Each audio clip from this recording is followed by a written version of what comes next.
The video uses AI voice images combined with manual editing. All content is fictional and for entertainment purposes only. Wishing you a relaxing listening experience, don't forget to subscribe to the channel and turn on the notification bell so you don't miss any stories. Her heart hammered a frantic, syncopated rhythm against her ribs, echoing the sharp, aggressive clack-clack-clack of her heels on the polished Italian marble floor of the Continental Tower lobby. It was past 9 o'clock on a Tuesday, and the cavernous, glass-walled atrium was deserted save for the distant hum of the ventilation system. Chloe Moreau didn't look back. She didn't need to. The oppressive, suffocating weight of Julian's presence was a shadow she could feel pressing against her spine, a physical manifestation of the anxiety that had ruled her life for the past year. "Chloe, don't be ridiculous, just talk to me. I know you're upset, but we can fix this." Julian's voice bounced off the soaring architectural glass of the Chicago skyscraper. It was that familiar tone, artificially sweet, seemingly reasonable, yet laced with that terrifying, unyielding edge of control that made her stomach turn.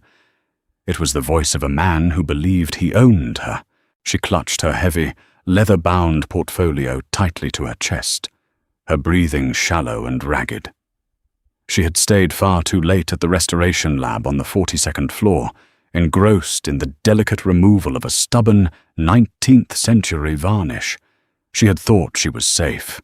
She had thought changing her phone number, moving to a secure apartment building across town, and meticulously altering her daily routine had been enough to sever the toxic ties with her manipulative, narcissistic ex-fiancé. She was wrong. He had found her. Again. Panic, cold, sharp, and paralyzing, threatened to freeze her in her tracks. But Chloe was not a woman who simply gave up. She was a woman who assessed damage and repaired it. It was what she did for a living. She salvaged broken things. Right now, her own safety was the shattered artifact she needed to rescue before it was destroyed completely. She rounded the polished granite corner toward the private executive elevator bank. It was a restricted, highly secure area she only had access to because Professor Davis, the gallery owner who contracted her, had lent her a master keycard for after-hours work. Her trembling, paint-stained fingers fumbled clumsily with her lanyard, desperately seeking the plastic card. Beep, green light. The sound of the lock disengaging was the sweetest sound she had ever heard. She threw her entire body weight against the heavy brass-inlaid doors just as they began to slide open, a sigh of relief escaping her lips. She practically tumbled into the dimly lit, opulent mahogany-paneled cabin, her hand frantically jabbing the glowing close door button repeatedly. "Chloe, wait! Don't you dare shut that door on me!"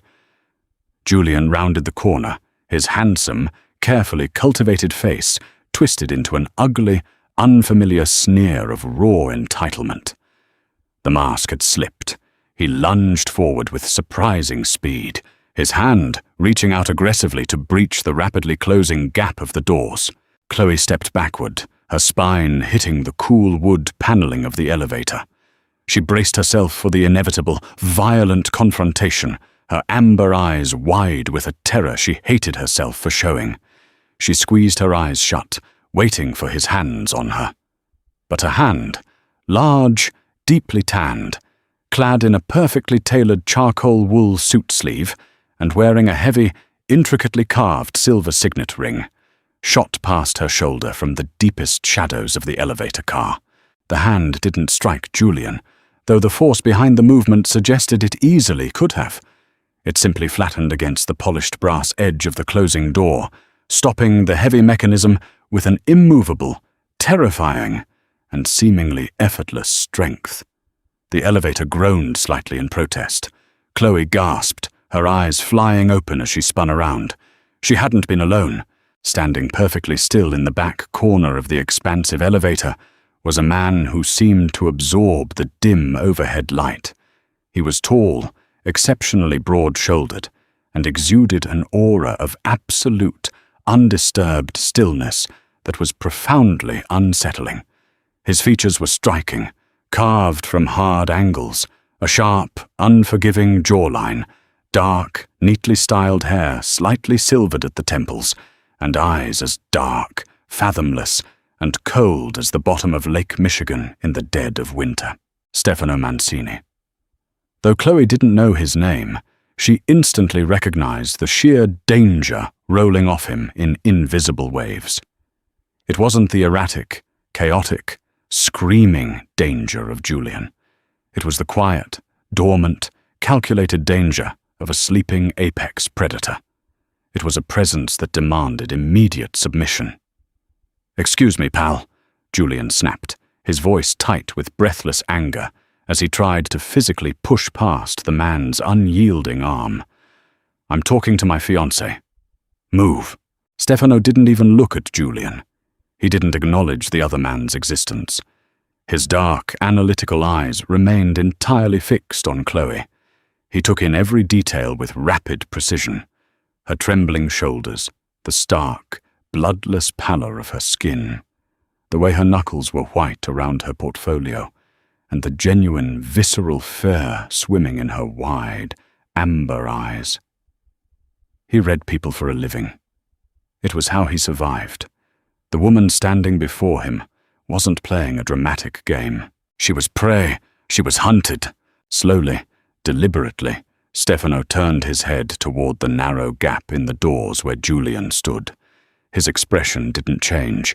It remained an impassive mask of stone, but the ambient temperature in the elevator seemed to instantly drop by 10 degrees. "The lady!" Stefano's voice was a low, resonant baritone that vibrated against the mahogany walls of the small space, smooth as expensive aged whiskey and twice as lethal. Pressed the button to close the door. "Remove your hand from my elevator, or I will remove it from your arm." Julian scoffed, a nervous, high-pitched sound, attempting to puff out his chest and assert dominance. "Who the hell do you think you—" Stefano simply shifted his gaze. It was a microscopic movement, a fractional narrowing of his dark eyes, a silent, absolute promise of complete and utter ruin. He didn't need to raise his voice. He didn't need to brandish a weapon. He simply let the monster beneath his tailored suit peer out for a fraction of a second. Julian's fabricated bravado shattered instantly. He looked at the man's dead, cold eyes, then down at the heavy silver signet ring pressing against the door, and seemed to finally register the profound peril he was in. He swallowed hard, his face paling, and took a rapid, stumbling step backward into the lobby. Without another word, Stefano retracted his arm. The heavy brass doors slid shut with a soft, final chime, sealing them in absolute silence, and separating Chloe from her nightmare. The elevator began its rapid, completely silent ascent, the G-force pressing them slightly into the floor.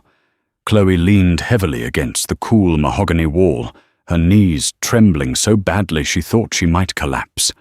She closed her eyes, pressing a hand to her chest as she desperately fought to regulate her breathing. The adrenaline crash was brutal, leaving her feeling hollowed out and lightheaded.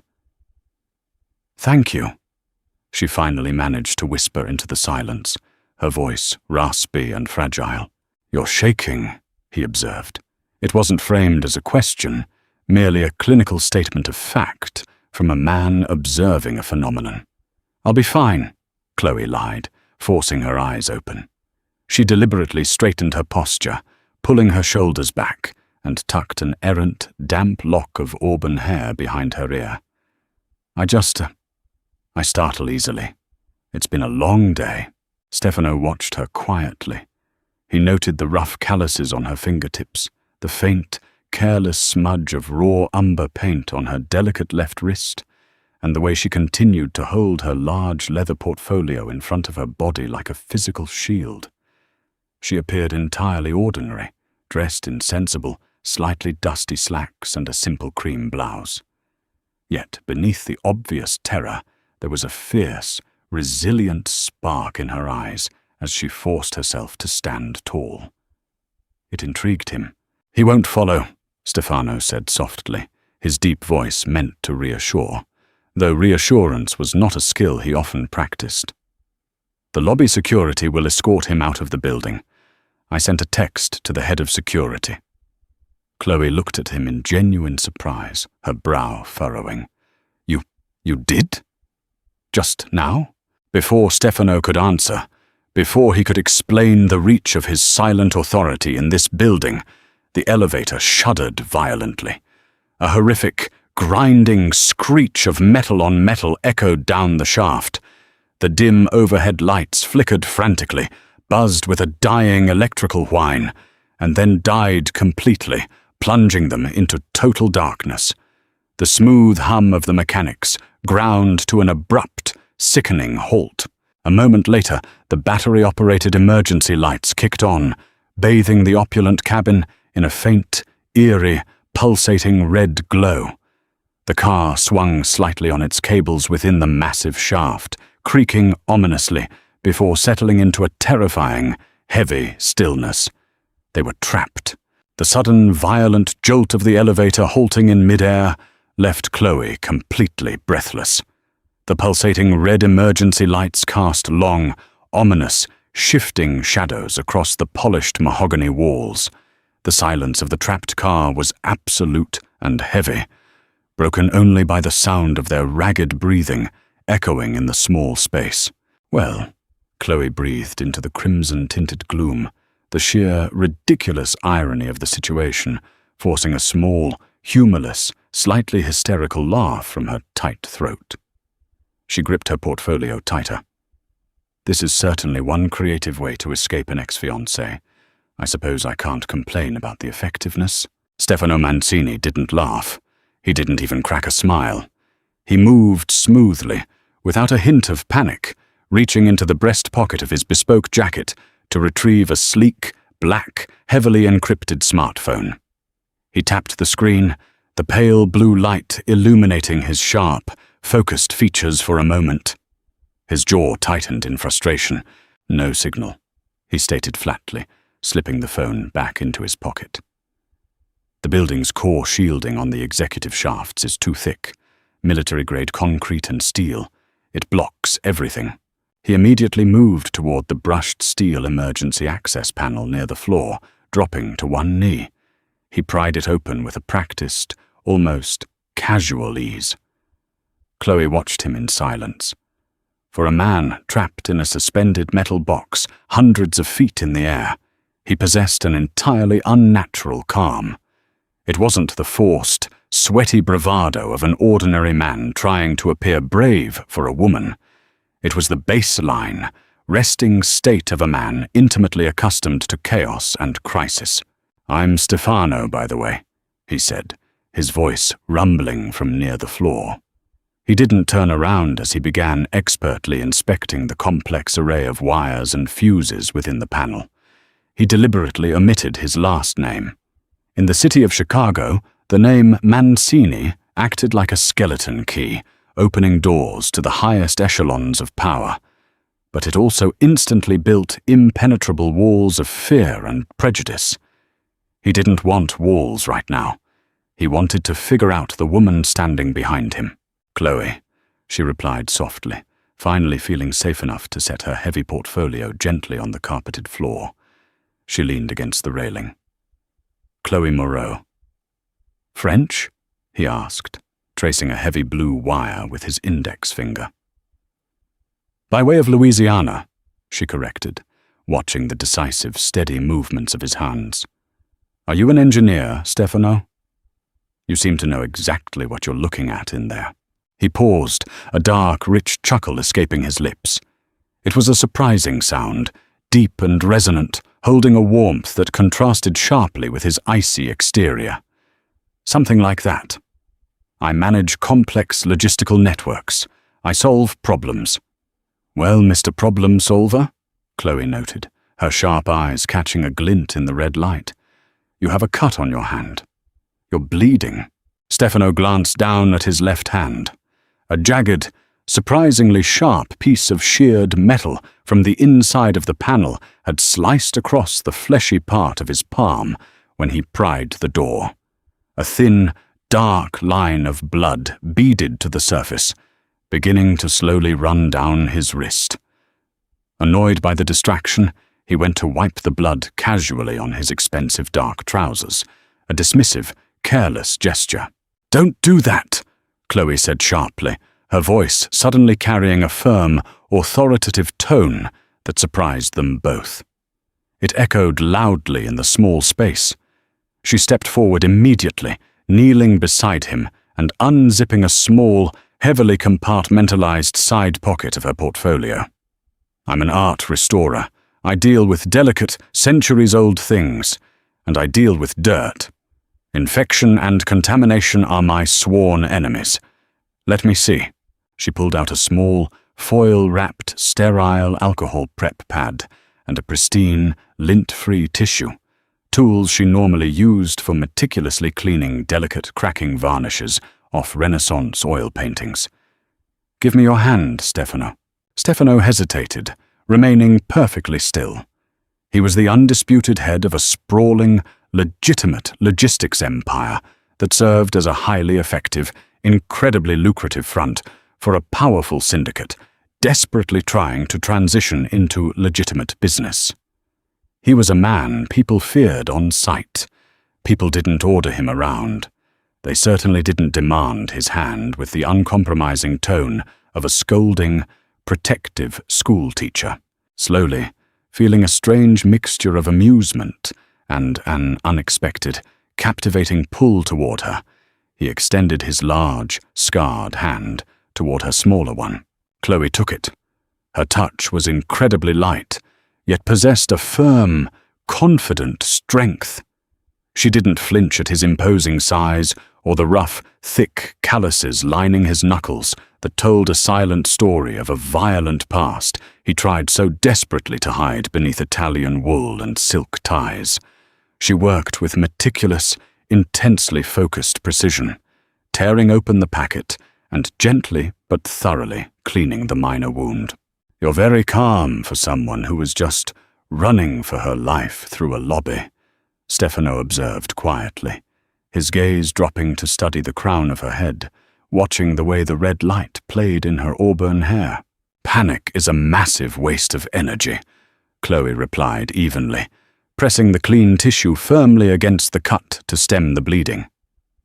"My mentor, Professor Davis, taught me that when a priceless Renaissance canvas is tearing right in front of you, screaming and crying doesn't fix the delicate linen fibers. Focus does. Action does." She looked up, her bright amber eyes meeting his dark, shadowed ones directly. "Julian. The man downstairs. He thrives on my panic. He feeds on it to feel powerful. I refuse to feed him any more."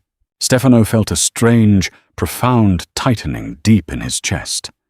In his brutal world, when faced with overwhelming power or danger, people either cowered in pathetic submission or attacked with desperate, reckless violence.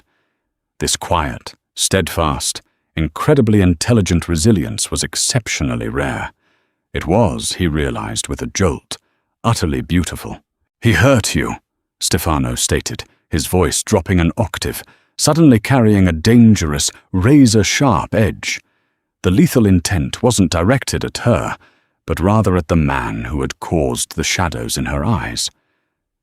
"He tried to break me," Chloe corrected softly, stepping back and letting go of his hand as the bleeding stopped. She disposed of the soiled wipe in her bag. "But I left. I survived him." Stefano looked at his freshly cleaned hand, then up at the remarkable, defiant woman sitting on the floor in front of him. Before he could delve any deeper into the sudden, fierce, and entirely irrational urge he felt to protect her from the rest of the world, a loud, grinding, mechanical groan echoed loudly from the shaft, directly above them. The main blindingly bright overhead lights flickered to life, banishing the red gloom. The elevator lurched upward with a heavy mechanical clunk, smoothly resuming its rapid ascent. "Looks like your problem is solved," Chloe said, squinting against the sudden brightness and offering a small, relieved smile. She stood up, brushing off her slacks. The elevator chimed a soft, melodic tone, and a pre-recorded, synthesized voice announced. Penthouse level. The heavy door slid open silently. But instead of the expected sterile corporate hallway or secondary lobby, they revealed the sprawling, ultra-modern, heavily fortified foyer of a private residence. And standing in a tight semicircle, high-caliber weapons drawn and leveled directly at the opening doors, expressions grim and lethal, were 4 men in immaculate dark suits. Chloe gasped, a sound of pure terror, instinctively taking a rapid step backward into the corner of the elevator. Stefano moved faster than she could blink. He immediately stepped firmly in front of her, his broad shoulders entirely shielding her smaller frame from the line of fire. "Stand down, Marco!" Stefano barked, his voice no longer the smooth rumble from the darkness, but echoing with unquestionable, terrifying, and absolute authority. "Lower the weapons." Now, the elevator doors had opened not to safety, but to a terrifying nightmare. 4 heavily armed men stood in the opulent penthouse foyer, their weapons leveled and ready to fire, until Stefano stepped decisively between them and Chloe. The chilling, absolute authority in his voice left no room for hesitation or argument. The men lowered their weapons instantly, the synchronized clatter of safeties engaging echoing in the large room. Their aggressive postures shifted immediately from a state of lethal threat to one of deep, deferential apology. The man standing at the front of the formation, Marco, a towering, broad-shouldered enforcer with a wicked, jagged scar slicing through his left brow, bowed his head slightly in respect. "Apologies, boss," Marco said, his voice rough and gravelly, like crushed stones. "When the main power grid to your private, dedicated lift went down so suddenly, we assumed a targeted breach. We locked down the perimeter." "Boss." The single word hung heavily in the air. Chloe stood frozen behind Stefano, staring at the broad expanse of his back. The disparate pieces of the puzzle suddenly snapped together in her mind with terrifying, undeniable clarity. The bespoke, thousands of dollars suit. The unshakable, terrifying calm in the face of danger. The private, highly secure executive elevator requiring a master keycard she hadn't even swiped. The aura of unquestioned command. Stefano wasn't just a wealthy, connected businessman. Stefano turned to her slowly, seeing the dawn of realization, followed quickly by the shadow of fear, creeping into her expressive amber eyes. He physically saw the shift, from the warm, tentative camaraderie they had just shared in the darkness of the broken elevator, to a sudden, rigid, guarded apprehension. It felt exactly like a heavy steel door slamming shut between them, and to his profound surprise, he hated the feeling. "Chloe," he began, his commanding tone softening dramatically, returning to the smooth, low rumble she had first heard. "Let me explain the situation. You're Stefano Mancini," she whispered, her mind racing through the headlines she had read over the years. She consumed the local news. Everyone in Chicago who paid attention knew the Mancini family name, even if they only dared to whisper it in private. They were publicly transitioning into legitimate shipping, real estate, and municipal contracts, aggressively cleaning up their public image. But everyone knew their roots were deep, dark, incredibly bloody, and exceptionally dangerous. "I am," he admitted simply, offering no immediate excuses or denials. He owned who he was. He gestured with a sweeping motion of his hand toward the expansive, breathtakingly designed glass-walled living room that overlooked the glittering, sprawling expanse of the Chicago skyline. "Please come inside. I give you my word, you are completely safe here." "I should go," Chloe said rapidly, her voice trembling as she clutched her portfolio tightly against her chest, treating it like body armor. I need to get back to the lobby. I need to go home. You can't do that, Stefano said, gently but firmly, shaking his head. Marco, anticipating the need, stepped forward silently and handed Stefano a sleek, high-end tactical tablet. Stefano glanced down at the screen, his jaw instantly clenching, a muscle feathering in his cheek, before he deliberately turned the screen around to face Chloe. It was a live, high-definition feed from the building's lobby security cameras. Julian was indeed still down there, standing near the revolving doors, arguing animatedly with a frustrated security guard. But he wasn't alone anymore. Two large men in nondescript, bulky leather jackets had joined him. They weren't participating in the argument. They were standing quietly in the periphery, their eyes systematically scanning the exits, the elevator banks, and the street outside. They moved with a predatory, trained stillness. "Julian is a stalker," Chloe said, staring at the screen, her voice shaking slightly as a cold dread washed over her. "He's an insecure, manipulative art dealer. He doesn't have friends who look like that. Those men aren't his friends," Stefano said, his eyes darkening to pitch black as he recognized the men on the screen. "They are soldiers. They belong to the Moretti family. Bitter, violent rivals of mine. They are small time compared to my organization, but they are ambitious, vicious, and completely unpredictable." Chloe felt the polished hardwood floor seem to tilt dangerously beneath her feet. The situation had just escalated from a domestic nightmare to something incomprehensibly dangerous. Why would the Morettis be standing in a lobby with Julian? I don't understand any of this. Neither do I. Not yet. But until my intelligence team finds out exactly why they are together, leaving this highly secured building is akin to suicide, Stefano said, stepping closer to her, though he was careful to leave enough physical space so she didn't feel cornered or trapped by his massive presence. "Stay here tonight. I have a secure, private guest wing. It is completely separate. My men will go to your apartment immediately, secure the premises, pack whatever things you need, and bring them here safely." Chloe stared up at him, her chest heaving. She had spent the last agonizing, exhausting year fighting tooth and nail for her independence, clawing her way out of Julian's suffocating, emotionally controlling grasp. She had rebuilt her life from the ground up. Now, an actual, notorious mafia boss was offering her a heavily fortified, gilded cage. "I don't belong to anyone, Mr. Mancini," she said firmly, her chin lifting in defiance, despite the terror vibrating in her bones. "I refuse to trade one controller for another. I won't do it." Stefano's expression softened instantly, shifting into something closely resembling profound awe. She was standing literally in the center of the lion's den, completely outgunned, surrounded by lethal men, entirely at his mercy, and she was fiercely laying down terms of engagement. Her courage was staggering. "Stefano, just a Stefano," he corrected quietly, his voice a gentle rumble. "And you are absolutely not a prisoner here, Chloe.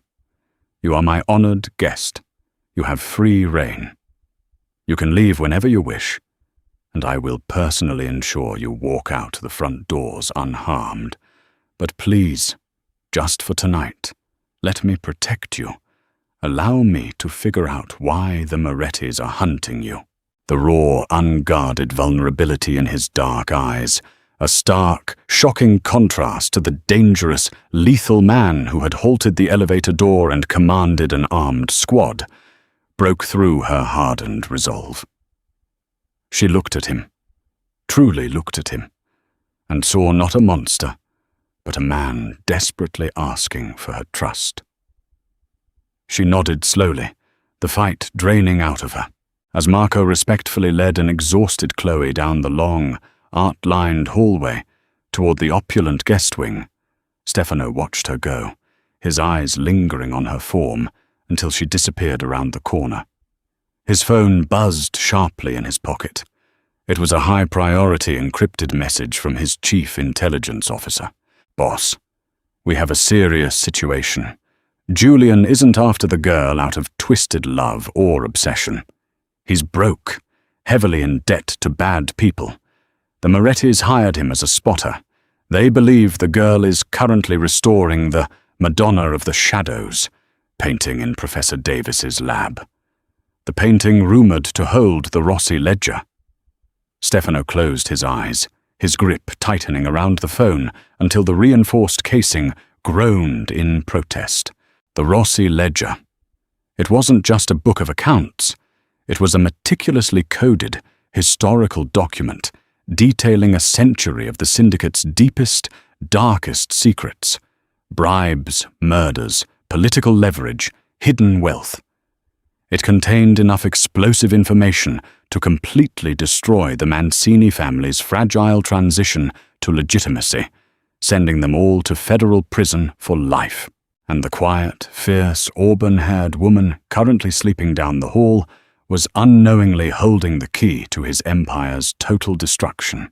The chilling revelation hit Stefano like a physical blow to the chest. The woman currently seeking sanctuary in his penthouse wasn't merely an unfortunate civilian fleeing a toxic, obsessive ex. She was unknowingly holding a massive, glowing target on her back, painted by a rival syndicate desperate for the apocalyptic secrets hidden within her latest restoration project. The crisp morning sun cast a cold, brilliant, blinding light over the sprawling Chicago skyline, the rays piercing through the floor-to-ceiling windows of the penthouse. Chloe sat quietly at the massive, imported marble kitchen island, wrapping her cold hands around a steaming mug of black coffee Marco had awkwardly but politely prepared for her. She had barely slept, her mind spinning with the sheer impossibility of the last 12 hours. Stefano entered the pristine, modern kitchen, dressed down slightly in a dark, incredibly soft cashmere sweater and perfectly tailored slacks. Yet, even without the armor of a suit, he still commanded the energy of the room entirely. He didn't offer a polite, empty morning greeting. He bypassed the coffee maker and sat directly across from her at the island, his expression incredibly grave, his jaw set. "The painting you are currently contracted to work on," Stefano said abruptly, his voice a low, serious rumble that cut through the silence of the morning. "The late 17th century piece, Madonna of the Shadows." Chloe blinked over the rim of her mug, taken completely aback by the sudden shift in topic. "How do you know about that specific piece? It's a highly confidential, private commission for a very wealthy, anonymous collector. Professor Davis handles all the logistics. Julian knows about it," Stefano replied evenly, his dark eyes locked onto hers. "He knows what you're working on, and he sold that specific information to the Moretti family to clear his gambling debts. The Morettis believe the painting contains the Rossi ledger, a highly complex, coded historical document literally hidden beneath the layers of oil paint centuries ago, updated over time by various bosses. It holds financial secrets, leverage, and historical crimes that could entirely dismantle my family's legitimate businesses, send me to prison, and empower the Morettis to take over the city." Chloe's mind spun violently, trying to process the magnitude of what he was saying. A hidden mafia ledger? Inside a Renaissance canvas? Stefano, that's an absurd myth. It's a famous urban legend in the underground art world. People have whispered about it for decades, but no one has ever proven it exists. "The Morettis don't believe it's a myth," Stefano countered, leaning forward slightly. "They believe it's real, and more importantly, they believe you, with your specific skills and access to the painting, know how to find it and extract it. That is exactly why Julian was trying to physically grab you in the lobby last night. He was going to deliver you to them." Anger, hot, sudden and blinding, flared to life in Chloe's chest, temporarily overriding her fear. Julian wasn't just a pathetic, obsessed stalker. He was a coward actively using her. He was willing to sell her life into the hands of violent, ruthless criminals for a quick payday to save his own skin. "I need to get to the lab right now," Chloe said, slamming her coffee mug down and standing up abruptly, her chair scraping loudly against the marble floor.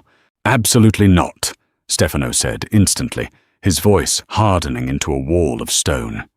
He didn't raise his voice, but the command was absolute. "It's highly compromised, it's not safe. Stefano, you don't understand the chemistry involved here," she argued fiercely, leaning over the marble counter, refusing to back down, meeting his fierce, intimidating glare with her own burning amber eyes.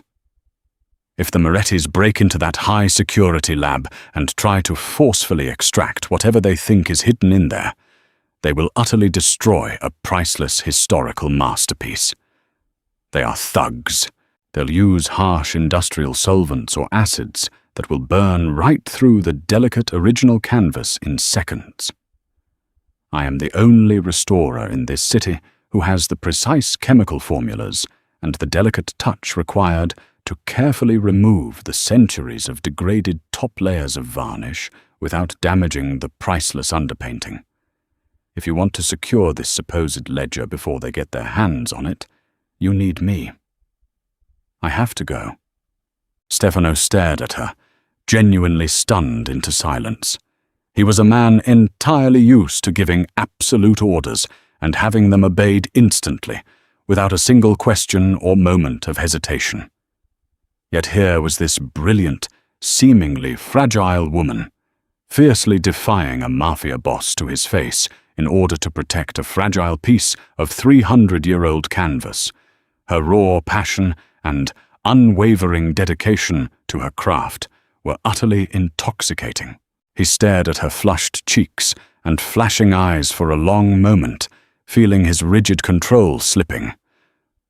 "We go together," Stefano finally conceded, running a heavy hand through his dark hair in a gesture of rare frustration.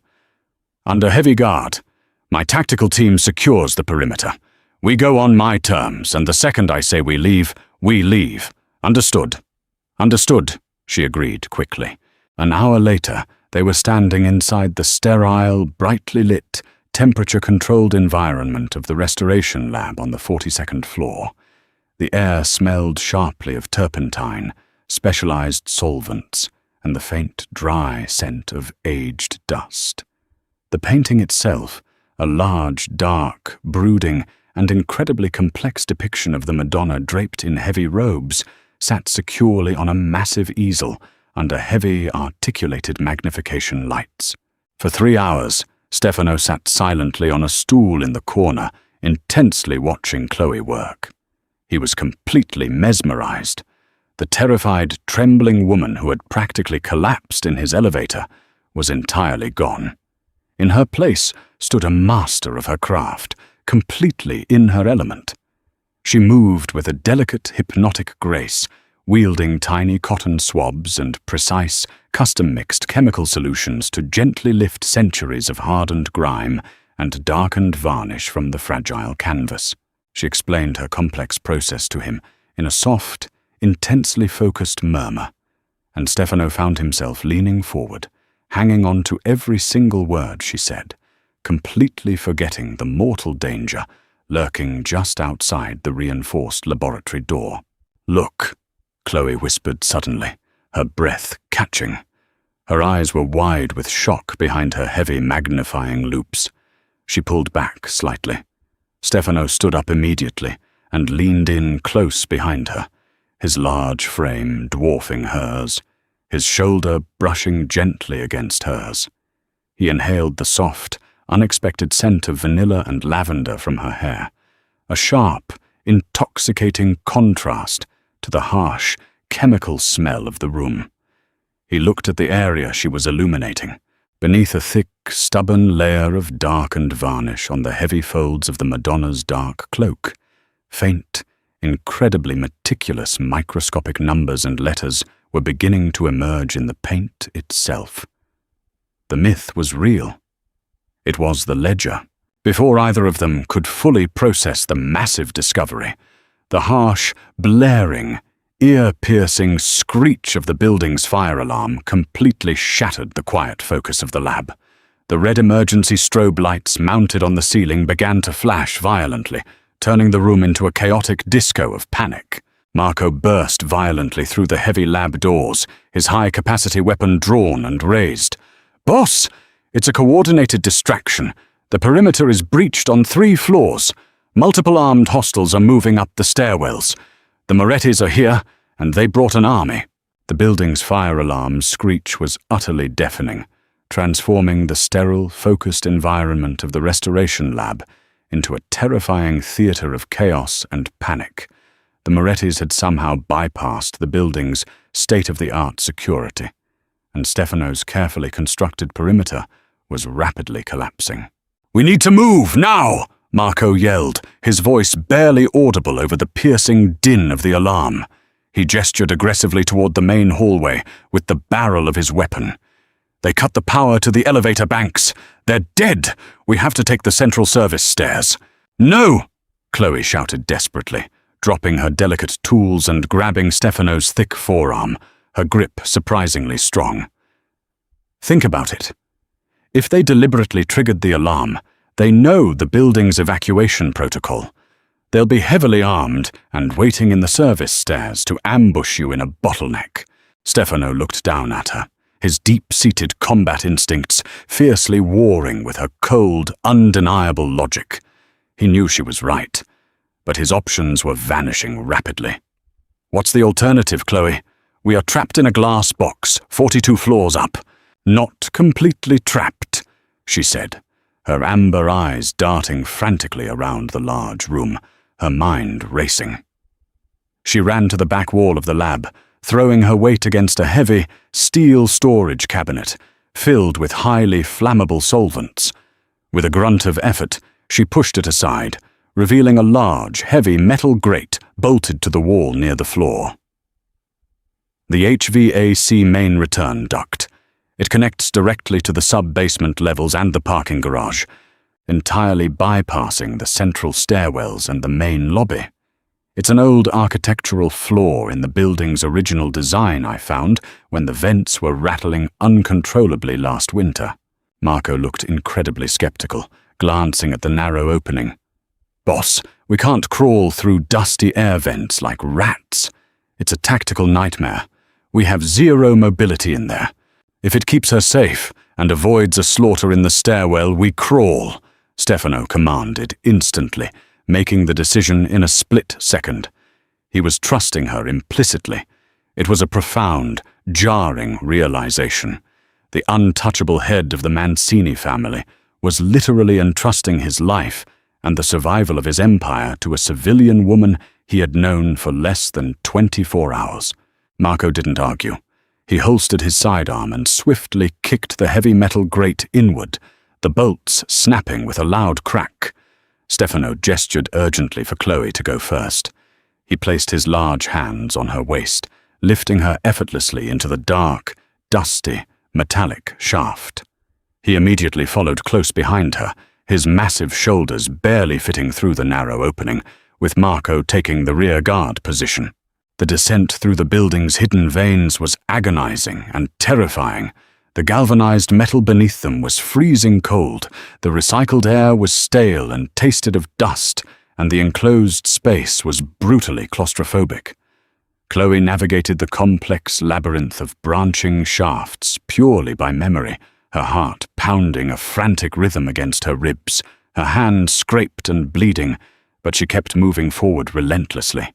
Stefano stayed incredibly close behind her, his large frame acting as a comforting, solid, impenetrable wall at her back, shielding her from whatever was behind them. "You're doing perfectly, Piccola," he murmured once during the descent, his deep voice a soft vibration in the confined space, his warm breath ghosting against her ear as they paused at a confusing junction of 3 ducts. The Italian term of endearment, meant for someone small and precious, slipped out naturally, completely unbidden. It made Chloe's breath hitch in her throat, a sudden flare of warmth cutting through the cold terror of the dark. After 30 grueling, agonizingly slow minutes of crawling blindly through the dark, they finally reached the bottom. They dropped heavily out of a large ceiling vent into the echoing, subterranean darkness of the tower's lowest, most restricted parking level. It was eerily empty and silent, untouched by the chaos above. My secondary emergency extraction team is holding position 2 blocks away in a blind spot, Stefano said, pulling out his encrypted phone and rapidly typing a code. We walk from here. Keep your heads down. They moved silently through the shadows of the concrete pillars until they made it out to an unmarked, heavily armored black SUV waiting in a damp, dark alleyway. As the heavy bulletproof doors slammed shut and the powerful vehicle sped aggressively away into the neon-lit Chicago night, the massive spike of adrenaline finally broke in Chloe's system. She slumped exhausted against the plush leather seat, closing her eyes, her body trembling with delayed shock. Stefano turned his head to look at her, his chest tight with an intense, overwhelming emotion he hadn't allowed himself to feel in over a decade. She had saved his life. The great, untouchable Stefano Mancini, a man feared across the city, had been saved by the quick thinking of a civilian art restorer. They arrived 40 minutes later at a highly discreet, heavily fortified safe house, hidden on a sprawling, wooded estate on the dark outskirts of the city. Once inside the opulent, heavily guarded walls, Stefano moved to a dark mahogany wet bar and poured them both a generous measure of 20-year-old single malt whiskey. He walked over and handed a crystal glass to Chloe, his rough fingers intentionally brushing gently against hers, lingering for a second longer than necessary. "You were extraordinary today," he said quietly, his voice thick with genuine admiration. The warm, flickering firelight from the massive stone hearth cast dancing, intimate shadows across his sharp, handsome features. "I was terrified out of my mind," she admitted softly, taking a slow sip. The amber liquid burned beautifully and hotly down her throat, settling her nerves. "Fear is completely natural," Stefano said, sitting close beside her on the deep leather sofa. He stared intensely into his glass, watching the amber liquid swirl. "I was terrified too, Chloe, and I don't scare easily. But I wasn't terrified of the Moretti soldiers. I was terrified of losing you before I even had the chance to truly know you." Chloe looked up at him, her heart skipping a heavy beat at the raw, unguarded honesty shining in his dark eyes. The impenetrable icy walls around the feared Mafia Boss were rapidly crumbling away, revealing the profoundly lonely, deeply burdened man trapped beneath the weight of his family's dark legacy. She reached out slowly, tentatively, and placed her small, paint-stained hand gently over his large one. Before either of them could speak, before the charged air between them could ignite into something more, the heavy, reinforced oak doors of the safe house study burst open with a violent crash. It was Leo, Stefano's underboss and most deeply trusted lieutenant. He was a man who had grown up in the Mancini household, a man who had been exactly like a blood brother to Stefano since childhood. Leo was panting heavily, his usually composed face pale and slick with sweat. "Stefano," Leo gasped, his eyes darting frantically around the room before locking onto his boss. "The Morettis. They knew exactly which floor you were on. They knew the precise layout of the lab. They knew the guard rotation schedule. We have a massive leak. There is a mole buried deep inside your inner circle." The word mole hung heavy and toxic in the warm air of the safe house, a lethal poison seeping into the room. Leo's frantic, breathless arrival had violently shattered the fragile, profoundly intimate moment growing between Stefano and Chloe, ruthlessly plunging them both back into the cold, paranoid, and utterly ruthless reality of Stefano's violent world. Paranoia is a fast-acting, highly destructive poison in the syndicate world. By the time the sun rose, casting a pale grey light through the reinforced windows, the sprawling safe house had transformed into a fortress of tense, suffocating silence. Stefano had completely changed. The soft, vulnerable, and open man from the night before was entirely gone, completely submerged. In his place stood a cold, calculating, deeply suspicious general, preparing for an internal war. He paced the length of the massive study like a caged panther, barking clipped, brutal orders into his encrypted phone, his dark eyes filled with a terrifying, absolute suspicion as he systematically reviewed the detailed personnel files of every single man in his upper echelon. Trust no one. It was the first rule of survival, and he was currently enforcing it with an iron fist. Chloe sat quietly in the corner of the adjoining library, a high-powered laptop resting heavily on her knees. She was meticulously reviewing the high-resolution macro photographs of the Madonna of the Shadows, painting she had managed to take on her phone just before the lab was attacked. She was trying desperately to mentally decode the tiny, fragmented numbers and letters of the Rossi ledger visible on the screen. But she couldn't concentrate. The sudden, drastic shift in Stefano hurt far more than she cared to admit. He was treating her like a highly valuable, fragile asset that needed to be strictly guarded and managed, not a person. He barely looked at her. "I need you to remain exactly in this room, Chloe. Do not leave," Stefano said curtly, his voice devoid of any warmth, walking briskly past her without making eye contact. "I am moving my inner council here immediately for intense interrogations. It is going to get ugly, and you do not need to see it." Chloe felt a spark of anger ignite. She snapped the laptop shut with a loud, sharp crack that echoed in the quiet room. "Don't do this." Stefano stopped dead in his tracks, turning slowly, his face an emotionless mask. "Do what, exactly?" "Shut me out. Put the impenetrable armor back on," she said, standing up and crossing the room with determined strides until she was standing right in front of him, invading his personal space. She had to tilt her head back significantly to meet his cold gaze. "You're aggressively pushing me away because you're scared, because someone you trust has betrayed you, and now you think everyone will. I am securing the perimeter," he corrected her, his tone dropping to a dangerous chill, though a small muscle feathered rapidly in his tight jaw. "Someone I deeply trust, someone who eats at my table, has betrayed me to my enemies. My family's entire legitimate future, the work of a decade, is at massive risk. Your life is at immediate risk. I cannot afford to be soft. And your brilliant solution is to completely isolate yourself in an ivory tower of paranoia?" Chloe challenged, her voice remarkably steady, but laced with a deep, pulsing emotion. "Julian controlled me for years by methodically isolating me. He manipulated my friends, cut off my family, and made me feel like I was entirely alone in the world, so I would only rely on him. I will not stand here and let you do that to yourself, Stefano. You don't have to carry the weight of this massive betrayal alone." Stefano stared down at her, his breathing shallow.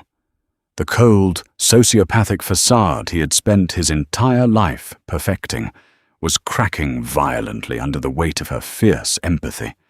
The genuine care shining in her bright amber eyes was a blinding, unexpected light in the dark, blood-soaked labyrinth of his life. He raised a hand slowly, seemingly against his own will, his strong fingers trembling slightly as he gently, reverently brushed a stray lock of auburn hair from her soft cheek. "You don't understand the rules of this game, Chloe," he whispered, his voice suddenly cracking with a bone-deep exhaustion he usually hid from the world. In my world, love and trust are fatal liabilities. The last time I trusted someone blindly, completely, my father was murdered in the street. I cannot lose you. I would rather be completely cold to you, push you away and keep you alive, than let you into my heart and have to watch you bleed because of my mistakes. It was a stark, devastating confession of profound love, wrapped tightly in the inescapable tragedy of his dark existence. I'm not a delicate canvas that needs to be locked in a vault, Stefano, she whispered back fiercely, leaning her face into the warmth of his rough palm. I survived Julian. I survived the elevator. I survived crawling through the vents. I can handle the dark. Let me help you. He exhaled a long, shuddering breath, the tension leaving his massive frame all at once. He pulled her gently but firmly into his chest, wrapping his arms around her and burying his face in the soft crook of her neck. For a brief, stolen moment, they just held each other tightly. Two incredibly lonely, battered souls, finding a desperately needed anchor in the middle of a violent storm. Okay, he murmured against her skin, surrendering. We do this together. They returned to the library and the laptop. Chloe pulled up the digitally enhanced, magnified images of the ledger she had uncovered, hidden within the folds of the Madonna's painted cloak.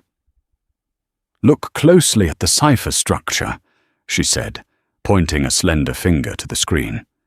It's not just basic financial records of shipments. It's a highly detailed, chronological list of payments, massive bribes. It goes back at least 10 years. Police chiefs, judges, politicians. Stefano leaned in close, his eyes rapidly scanning the translated names and massive numerical figures she had painstakingly compiled on a legal pad. His blood turned to absolute ice in his veins. Wait. Stop right there, Stefano commanded, his finger suddenly pointing aggressively to a recurring, highly classified pseudonym written repeatedly in the ledger, Il Corvo. The Crow. Beside the name was a routing number for an untraceable offshore bank account in the Caymans. I know that specific account number, Stefano said, his voice dropping to a deadly, hollow whisper. It's a highly classified, deep-cover emergency fund I personally set up exactly 5 years ago.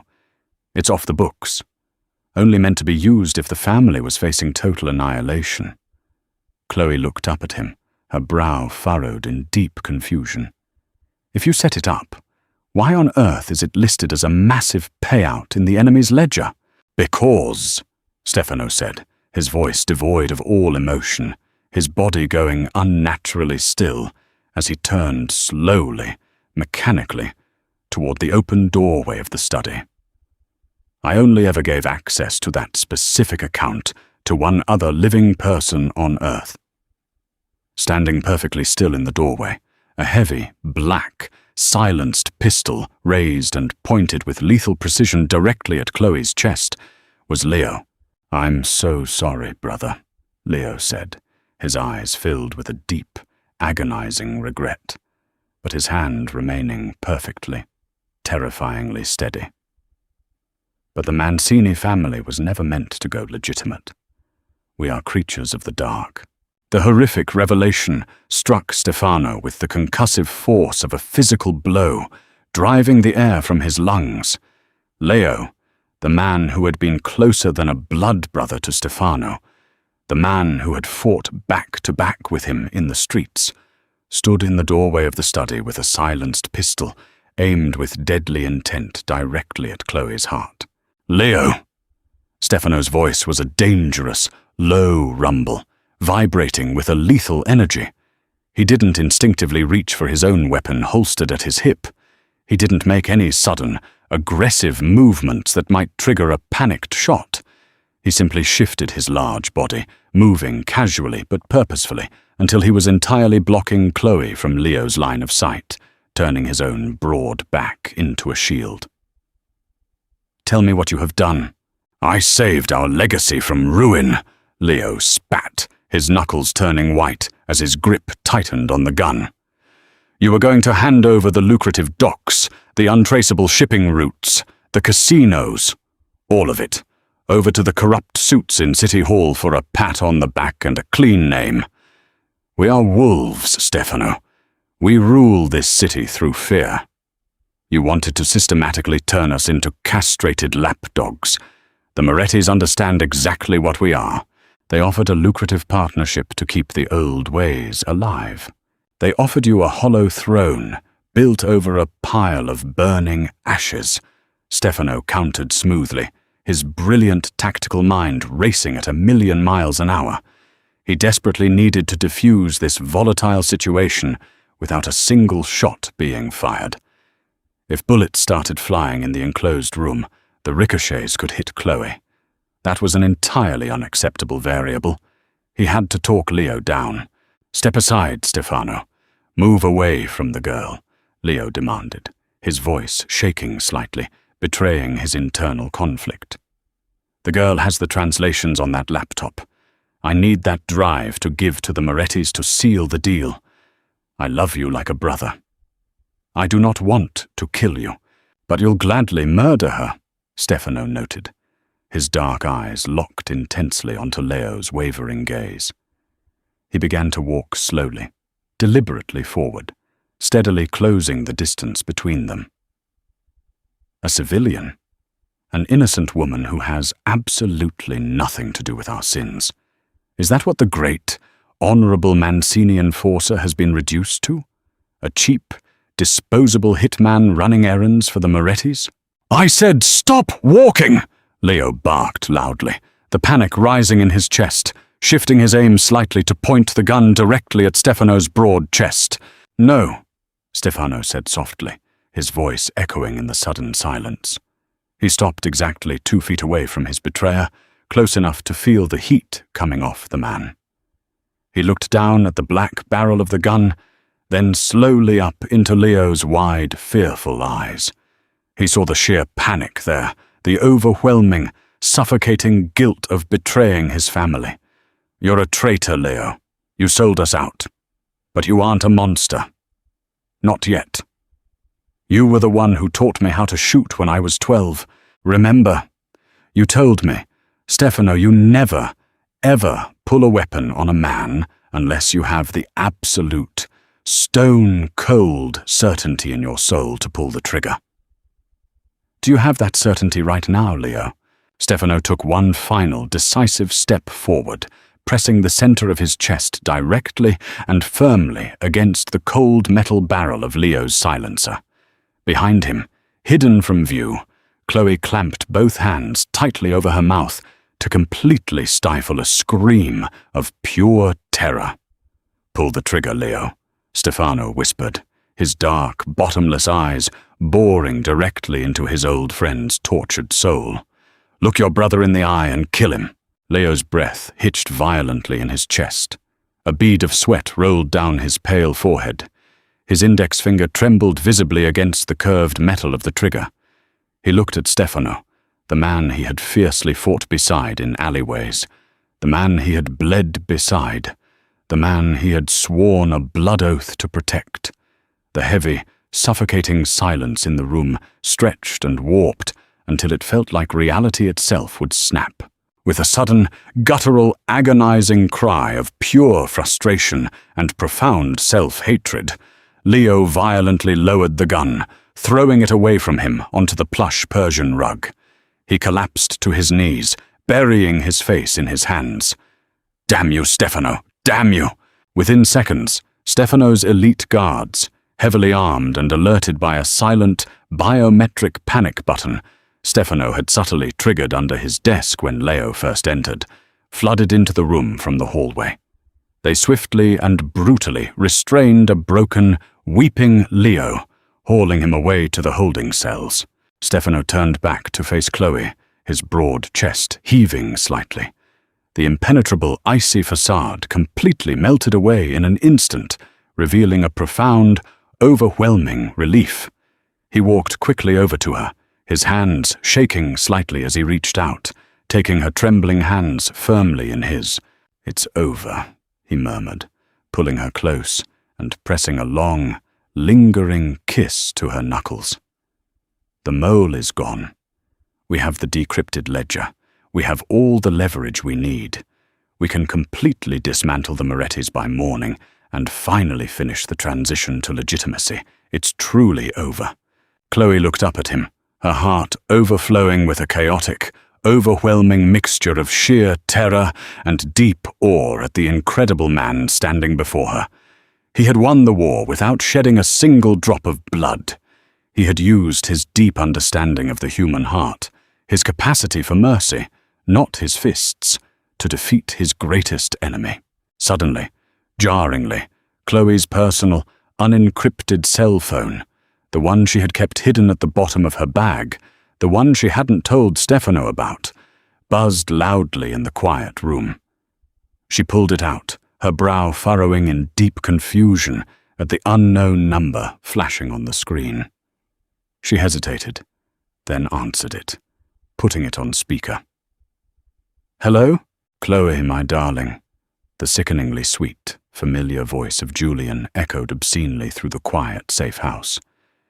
"Did you really, honestly think a few oversized goons in cheap suits could keep me away from you?" Chloe froze entirely, the blood draining from her face. "Julian, where are you?" "I'm standing right in the middle of Professor Davis's gallery," Julian sneered, his voice dripping with malice. A sharp, muffled cry of pain suddenly sounded in the background over the line. "And I'm having a lovely, very persuasive chat with your dear old mentor. Now, here is exactly what is going to happen, and you are going to listen very carefully. You are going to bring me that decrypted ledger drive, or the old man's expensive heart medication is going right down the drain, and I'll watch him die on the floor." The sharp, agonizing sound of Professor Davis's muffled cry, filtering through the tiny phone speaker, violently shattered the brief, hard-won moment of victory. Julian, utterly desperate, drowning in debt, and backed into a lethal corner by the rapidly failing Morettis, had taken Chloe's beloved, frail mentor hostage as a final, desperate play. "Julian, listen to me very carefully," Chloe said, her voice suddenly dropping into a register of terrifying, icy calm that perfectly mirrored Stefano's command tone. "Do not touch him. Do not hurt him. He is an old man. He has absolutely nothing to do with this ledger or the Mafia. He has everything to do with this. If he's my only leverage against you, sweetheart," Julian taunted, his voice manic and erratic. "You have exactly 2 hours, not a minute more. The main rotunda of the Field Museum. Come completely alone with the downloaded ledger drive, or the old man dies a very painful death. If I see even one of your new mafioso boyfriends lurking in the shadows, I swear to God, it's over." The line went dead with a harsh click. Chloe dropped the phone onto the desk, whirling around to face Stefano, her eyes wild with panic. "I have to go, right now." "Absolutely not," Stefano said instantly, his voice cracking like granite, stepping into her path. "It's a blatantly obvious trap. The Field Museum is a massive public space, but the architecture is a nightmare. Too many balconies, too many blind spots, too many exits. Julian is erratic, untrained, and high on adrenaline. He will panic and kill you both the second you hand over the drive.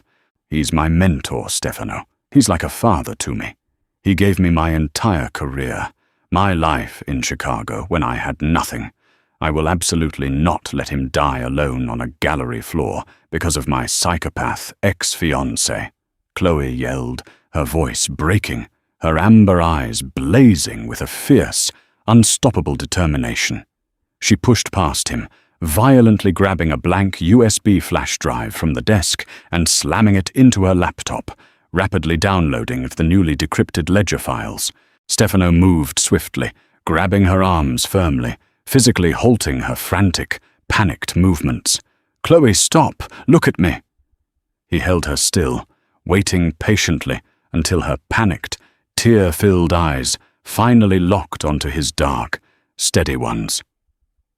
I am not stopping you from saving him. I would never do that. I am stopping you from walking blindly into a slaughterhouse alone. You said we do this together. You demanded it. Remember? Chloe's ragged breath hitched in her throat. She stared at him, the frantic energy slowly draining from her body as she realized he was right. She nodded slowly, trusting him. We play his twisted game, but we play it on my board, Stefano said, his demeanor instantly shifting from protective lover to the ruthless, brilliant tactician who ruled the Chicago underworld. He turned sharply to Marco, who had re-entered the room. Marco, I want the entire Field Museum locked down. I don't care what it costs. Buy out every single ticket for the next 3 hours. Clear the tourists out. I want our elite men covering every single exit, dressed down. Janitors, security guards, whatever it takes to blend in. Snipers on the interior balconies with suppressed weapons. But hear me clearly. Nobody, absolutely nobody, engages or fires a shot unless I give the explicit word. We need a perfectly clean extraction. The girl and the old man survive. 2 agonizing hours later, Chloe walked entirely alone through the massive, cavernous, echoing main hall of the Field Museum. Sue the T-Rex loomed gigantically above her in the center of the rotunda, a towering, fossilized skeleton of an ancient, ruthless predator, a deeply fitting metaphor for the moment. Her heart pounded a frantic, deafening rhythm in her ears, making it hard to hear. Her palms were sweating as she tightly clutched the small plastic flash drive hidden deep in her coat pocket. She wore a highly sensitive, encrypted micro-earpiece, no larger than a small pearl, buried deeply and invisibly beneath her thick auburn hair. I have eyes on you, Piccola. Stefano's smooth, reassuring voice murmured directly into her ear from a heavily armored, high-tech tactical command van parked discreetly 2 blocks away. Keep your pace steady.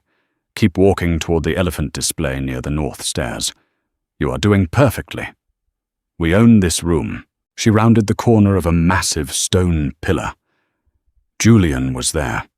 He was standing tensely near the base of the grand staircase, standing directly behind a terrified, pale, wheelchair-bound Professor Davis. Julian's hands were shaking violently as he held a small, incredibly sharp silver scalpel, undoubtedly stolen from Chloe's own restoration kit at the gallery, pressed tightly against the frail skin of the old man's neck. A tiny drop of blood had already beaded there. Well, you actually came alone. How remarkably stupid of you, Julian sneered, his manic eyes darting frantically around the seemingly empty, silent museum, looking for shadows. Hand over the drive. Now. Let him go first. Push the wheelchair toward me, Chloe demanded, her voice remarkably steady as she held up the small black flash drive for him to see. That's not how this works, babe, Julian snapped, pressing the blade slightly harder. The professor whimpered. Toss it on the floor. Now. Do it now, Chloe.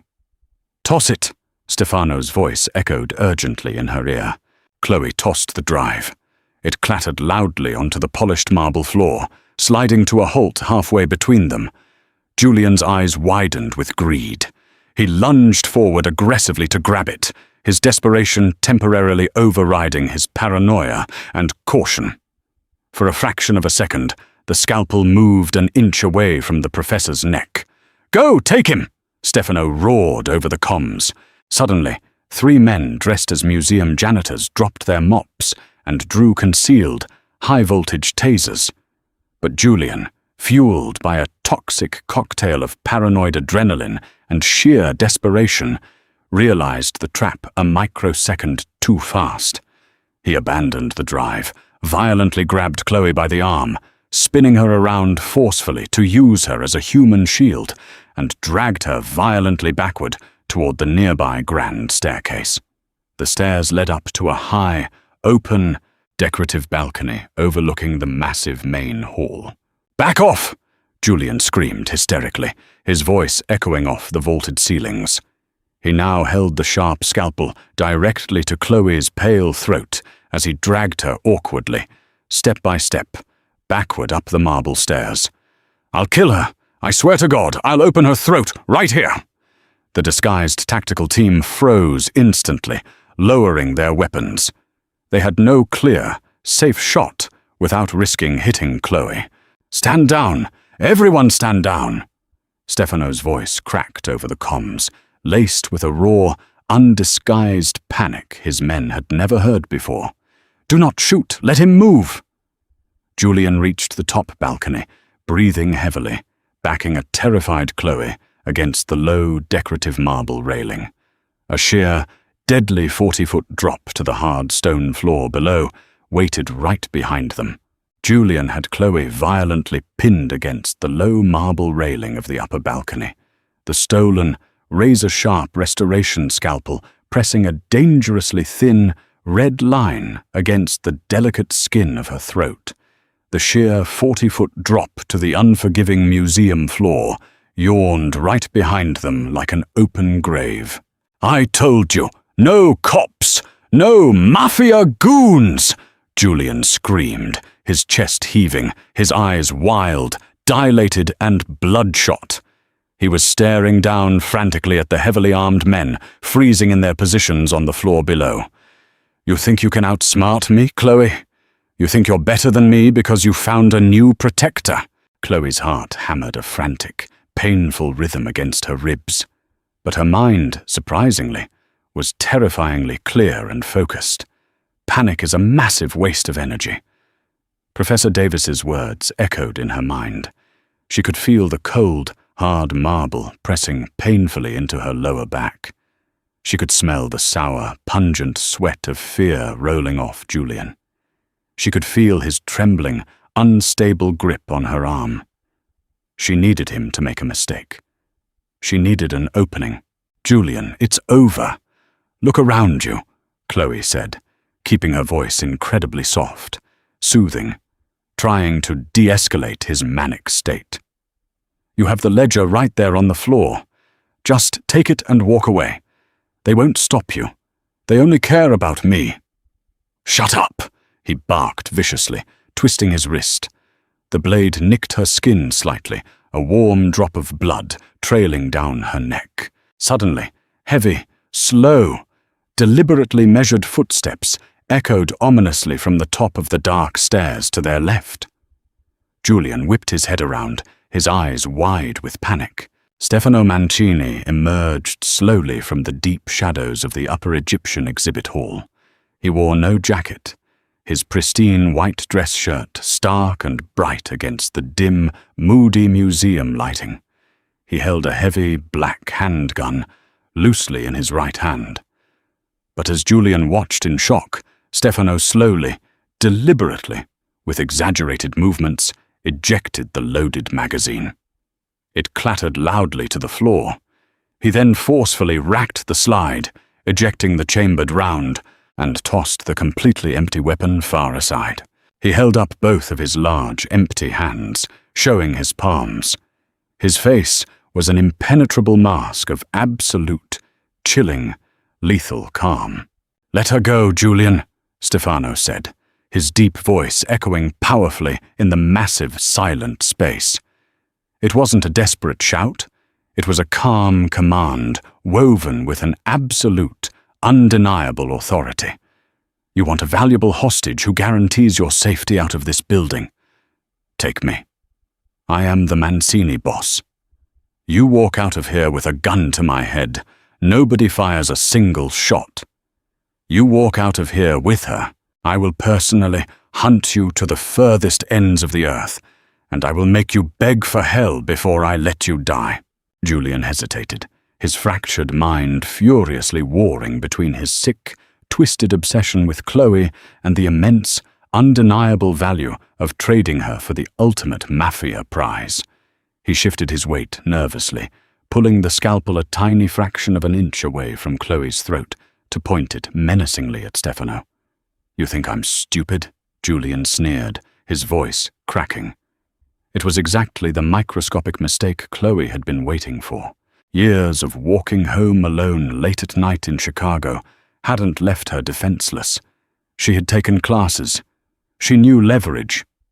In one sudden, explosive, practiced movement, Chloe dropped her body weight straight down, violently twisted her torso away from the blade, and drove her sharp elbow backward with all of her strength, burying it deeply into Julian's unprotected solar plexus.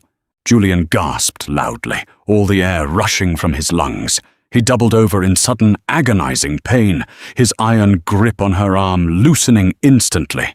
Stefano moved with terrifying, inhuman speed. He closed the 10-foot gap between them in a single heartbeat. He grabbed Julian's wrist, the one holding the scalpel, and violently twisted it upward with a sickening, audible crack of breaking bone. Julian screamed. The scalpel clattered harmlessly to the marble floor. With his other massive hand, Stefano grabbed Julian roughly by the collar of his shirt and slammed him violently backward against the solid marble pillar. Julian's head struck the stone with a dull thud, knocking him completely and instantly unconscious. Julian slumped to the floor like a broken rag doll, completely neutralized. Stefano didn't even look down at the man. He spun around instantly, grabbing Chloe fiercely by the shoulders. His dark eyes frantically scanned her face, her arms, desperately searching for injuries, finally lingering on the tiny single drop of red blood on her pale neck. "Are you okay? Did he hurt you?" Stefano's voice broke completely, the impenetrable, terrifying mafia boss entirely shattered by the overwhelming terror of almost losing her. His hands were shaking. "I'm okay," Chloe breathed, hot tears finally spilling over her thick lashes as the massive spike of adrenaline rapidly left her system, leaving her weak. "I'm okay, Stefano." He pulled her into a desperate, crushing embrace, burying his face deep in her neck, breathing in the scent of her hair like it was the only oxygen left in the room. Chloe wrapped her arms tightly around his solid waist, feeling the frantic, galloping pounding of his heart against her own chest. Down below, the wail of approaching police sirens began to echo in the distance, called in anonymously by Marco minutes ago. They would find the unconscious Julian, the stolen scalpel, and the fake, completely blank flash drive Chloe had tossed. The real, decrypted Rossi ledger was already safely locked away in Stefano's impenetrable underground vault, giving him all the leverage he needed to destroy his enemies. "It's finally over," Stefano whispered fiercely into her hair, kissing her temple. "You're safe. I promise you. You're safe." They slowly pulled back, looking deeply at each other. The battle was won, the enemies defeated. But as they stood wrapped in each other's arms in the quiet, echoing museum, the stark reality of their two vastly different, seemingly incompatible worlds settled heavily over them. He was a ruthless king of the shadows, finally stepping into the light. She was a brilliant artist who lived in the light. "What happens now?" Chloe asked softly, searching his eyes. Stefano gently cupped her face in his large, scarred hands, his thumb gently wiping away a tear from her cheek. "Now, I go and finally finish cleaning up my family's bloody legacy. I finish the transition. I make myself worthy. And then, when it's done, I come find you, if you'll still have me." 6 months later. The rich, comforting smell of pungent turpentine, warm linseed oil, and expensive dark-roasted espresso filled the bright, airy space of the newly opened Moreau Restoration Studio and Gallery, located right in the bustling heart of Chicago's trendy River North Arts District. Chloe stepped back from the massive 18th-century landscape canvas she was currently working on, carefully wiping a smudge of cerulean blue paint from her forehead with the back of her wrist. The gallery was quiet, peaceful, bathed in the warm, golden, slanted light of the late afternoon sun streaming through the large windows. She was highly successful, completely independent, and for the first time in years, truly, deeply happy. The small brass bell above the heavy glass front door chimed softly, breaking the silence. Chloe turned around, her heart skipping a familiar beat. Standing quietly in the doorway was Stefano. He took her breath away, just as powerfully as he had in that dark elevator 6 months ago. But something fundamental was different about him now. The heavy, dark, suffocating burden of the syndicate that used to reside in his eyes was completely gone. He looked lighter. He looked genuinely free.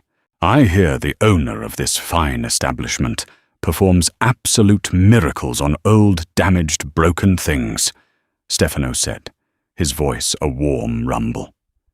A genuine, breathtaking smile spread across his handsome face as he walked slowly, confidently toward her, his eyes never leaving hers. "Only if the foundation underneath is strong enough to survive the process," Chloe replied, her heart fluttering wildly in her chest. She carefully set her wooden pallet down on the table. "How are the newly legitimate logistics businesses running, Mr. Mancini?" "Thriving," Stefano said, stopping just inches from her, close enough for her to feel the heat radiating from him. "The complex transition is finally complete. The Morettis are gone. The board is clean. My family is finally, truly out of the shadows for good." He reached out slowly, gently taking her paint-stained, calloused hand in his large, warm one.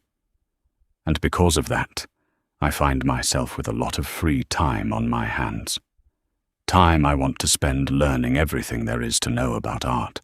Chloe smiled brightly, looking up into his dark, loving eyes.